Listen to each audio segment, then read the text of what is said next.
Assalamualaikum warahmatullahi wabarakatuh. Sahabat beriman yang dirahmati Allah Subhanahu wa Ta'ala.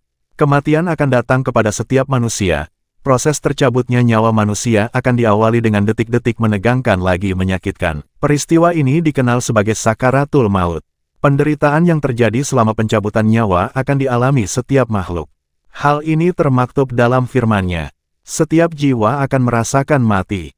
Quran Surat Ali Imran ayat 185. Dan dalam ayat yang lain Allah Ta'ala juga berfirman, setiap yang bernyawa pasti akan merasakan mati. Untuk membahas lebih jauh tentang pedihnya sakaratul maut, bagaimana sakaratul maut yang dialami Rasulullah, mengapa Rasulullah menderita saat sakaratul maut, dan bagaimana lafal doa agar dimudahkan saat sakaratul maut.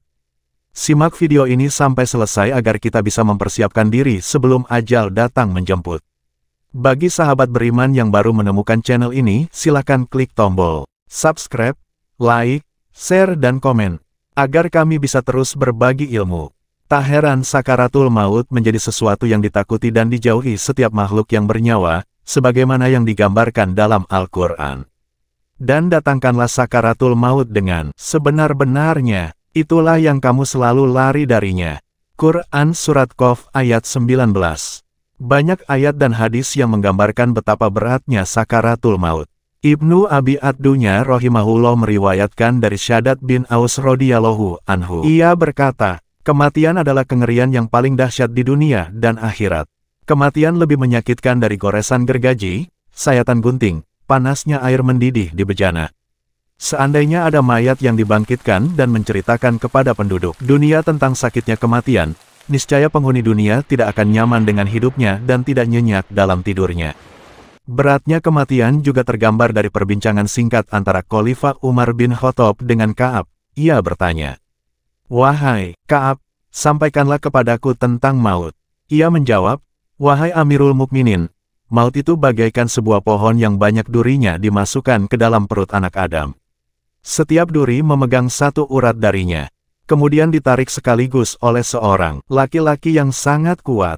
Maka terputuslah semua urat yang menyangkut pada duri, tertinggallah urat-urat yang tersisa." Kemudian kisah yang lain saat menghadapi sakaratul maut yaitu Amr bin Al-As pernah ditanya oleh putranya tentang gambaran kematian. Ia menjawab, "Demi Allah, dua sisi tubuhku seakan-akan berada dalam himpitan. Nafasku seakan-akan keluar dari lubang jarum. Dan sebuah dahan berduri ditarik sekaligus dari ujung telapak kaki hingga ujung kepalaku." Bahkan, beratnya kematian juga dirasakan oleh para nabi. Bagaimana sakaratul maut yang dialami Rasulullah Shallallahu Alaihi Wasallam? Imam Bukhari meriwayatkan dari Aisyah radhiyallahu anhuma, ia bercerita menjelang ajal menjemput Nabi Shallallahu Alaihi Wasallam, bahwa di hadapan Rasulullah Shallallahu Alaihi Wasallam ada satu bejana kecil dari kulit yang berisi air. Beliau memasukkan tangan ke dalamnya dan membasuh muka dengannya seraya berkata, "La ilaha illallah." Sesungguhnya kematian memiliki sakaratul maut. Dan beliau menegakkan tangannya dan berkata, "Menuju Rafiqil A'la." Sampai akhirnya nyawa beliau tercabut dan tangannya melemas. Kemudian dari Anas radhiyallahu anhu berkata, tatkala kondisi Nabi makin memburuk, Fatimah berkata, "Alangkah berat penderitaanmu ayahku." Beliau menjawab, "Tidak ada penderitaan atas ayahmu setelah hari ini." Hadis riwayat Bukhari nomor 4446. Kemudian dalam riwayat Tirmidzi dari Aisyah menceritakan, "Aku tidak iri kepada siapapun atas kemudahan kematiannya, sesudah aku melihat kepedihan kematian pada Rasulullah." Hadis riwayat At-Tirmidzi nomor 979. Mengapa Rasulullah menderita saat sakaratul maut? Kondisi umum proses pencabutan nyawa seorang mukmin mudah lagi ringan. Namun kadang-kadang derita sakaratul maut juga mendera sebagian orang soleh.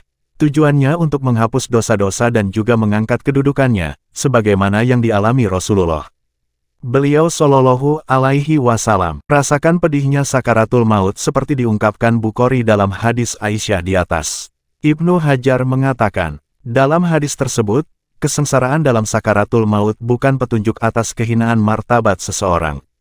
Dalam konteks orang yang beriman, bisa untuk menambah kebaikannya atau menghapus kesalahan-kesalahannya.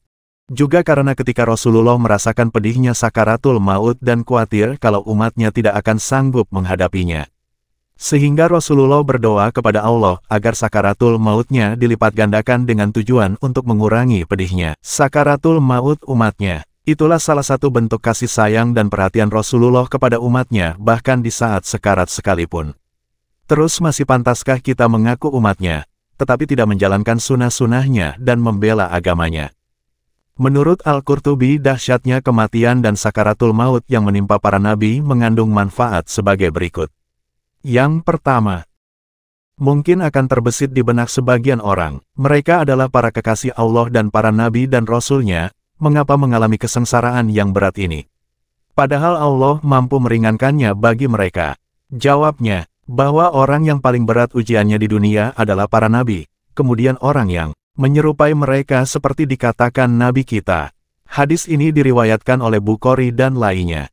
Allah ingin menguji mereka untuk melengkapi keutamaan dan peningkatan derajat mereka di sisinya.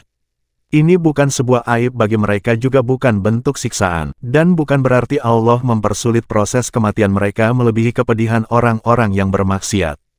Sebab kepedihan bagi orang yang bermaksiat adalah hukuman dan sanksi untuk kejahatan mereka, maka tidak bisa disamakan. Manfaat yang kedua, supaya orang-orang mengetahui kadar sakitnya kematian dan karena sakaratul maut tidak kasat mata.